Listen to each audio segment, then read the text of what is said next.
おはようございます。めぐりかみたいちです。今日はフランスの家庭料理の定番ブランケットドボー、子牛を使った白い煮込みを作ります。それでは始めましょ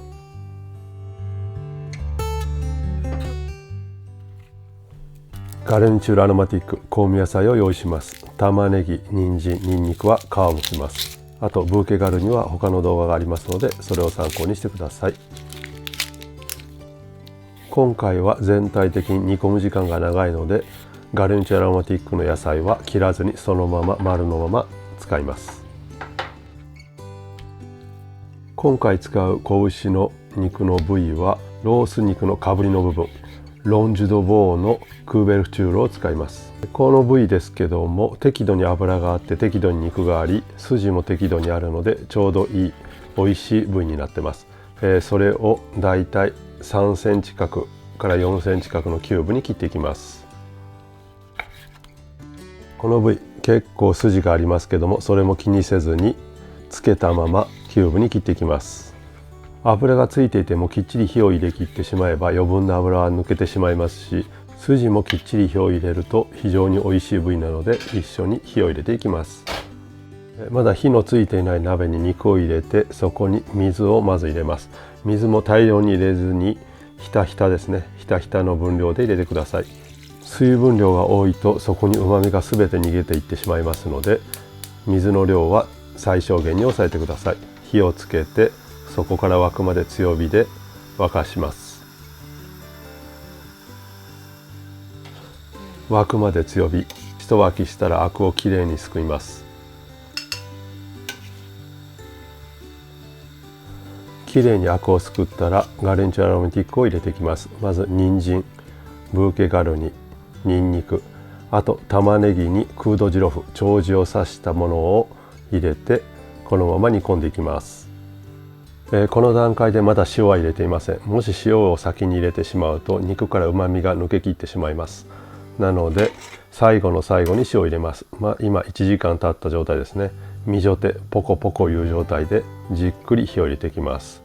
ここでもう1時間経って、トータル2時間経った後、火を止める前に最後塩を入れて、そのまま冷ましていきます。粗熱が取れるまで常温で置き、粗熱が取れたら容器を移し替えて冷蔵庫で24時間ゆっくり冷まします。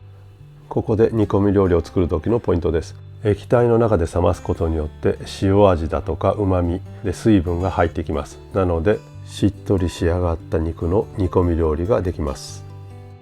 粗熱が取れたらタッパーに移して24時間冷蔵庫で冷まします。24時間経って完全に液体が冷え切ったので、今から肉を取り出してソースを仕上げていきたいと思います。ガレンチュールアロマティックブーケガルに余分な油を取り除くためにパッセこします。今からブランケットといえば必ず入っているガレンチュール、シャンピニオンと小玉ねぎの調理をしていきます。シャンピニオンパリ、マッシュルームの用意していきます。足の部分を切ってエプルシェ、皮を剥いていきます。マッシュルームは決して洗わないでください。今回エプルシェ剥いたカスはソースを仕上げる時に使いますので置いといてください。あと残りはだいたい4カットもしくは6カット、大きさを揃えて切ります。先ほどパッセして取っておいた子牛のキュイッソンを少し取って、そこに先ほど切ったきのこ、マッシュルーム、塩とレモン汁を入れて火を入れます。レモン汁は変色を避けるため、白く仕上げるために入れています。強火で一気に沸かして火が入れば額から引き上げて置いておきます。残った煮汁、キュイッソンは後でソースに入れてソースを作ります。小さい玉ねぎを用意します。芯を根っこを残したままエプルシェしていきます。この時もちろん乾いてる層の皮、腐ってないか確認してきれいに根っこを残したまま剥きます。温めた鍋にバターを入れて、先ほどエプルシェした玉ねぎを入れます。この時鍋のサイズですけども、ちょうどいいサイズを選んでください。軽く一つまみ塩をして、先ほどパッセして置いておいたボーのキュイッソンを入れます。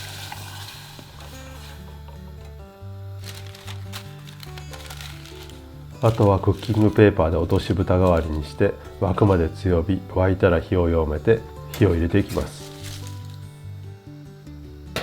だいたい30分ぐらい経ちました。包丁で刺してスッと入って抜ければ火が入った証拠です。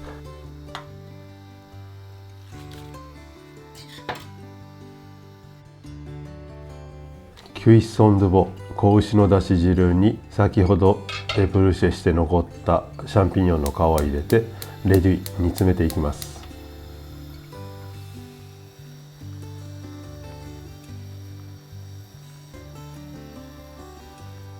3分の1だけ煮詰まったら白いルーでリエしていきます。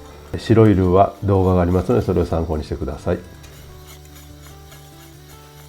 この時あえてシャンピニオンのカスを入れているのは後でパッセする時によく絞ってシャンピニオンの中に入っているうまみを全部抽出するためにあえて入れたまま濃度をつけてます。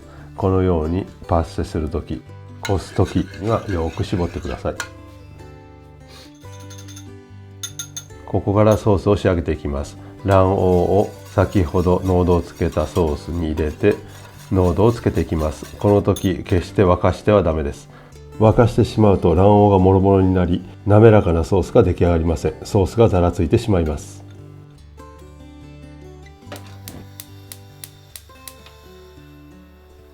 弱火で火をつけて混ぜていきます。先に白胡椒とナツメグ、ノワ・ドゥ・ムスカのラペしたもの、すりおろしたものを入れて一緒に炊いていきます。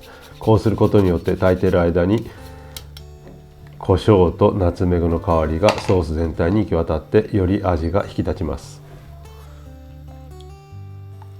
鍋底が焦げないように全体を混ぜながらゆっくり火を入れていきます。この時決して沸かしてはダメです。ソースが火が入ってきました。濃度的にこのような感じ、木べらにとって指で線を引いてこれぐらい垂れる感じですねになったらソースの完成です。最後に生クリーム、レモン汁を入れて完成です。完成したソースの中に先ほどの玉ねぎ、これも温かい状態で置いていたものの汁気を切って入れます。シャンピニオン、マッシュルームも汁気を切って入れ、肉も温かい状態に保温していたものを鍋に戻して完成です。それぞれの具をソースに戻すときは必ず熱い状態のものを戻してください。具を入れてから温め直すことができないからです。卵黄が入ってますので、もし熱くするためにソースを沸かしてしまうと卵黄に火が入ってボロボロになり、せっかく滑らかに仕上がったソースがボロボロになってしまいます。それではドレッセ盛り付けていきます。今回ガルニチュールはリーピラフを用意しました。また動画上げますので参考にしてください。温めたお皿にリーピラフ、ブランケットを置いて最後にパセリのコンカッセを振って完成です。この卵黄でリエしたブランケット、普段食べているブランケットと違ってやはり卵黄が入っている分味に深みが出て、今まで食べたブランケットの中で一番美味しいブランケットができました。ぜひ作ってみてください。それではお疲れ様でした。ボナペティ。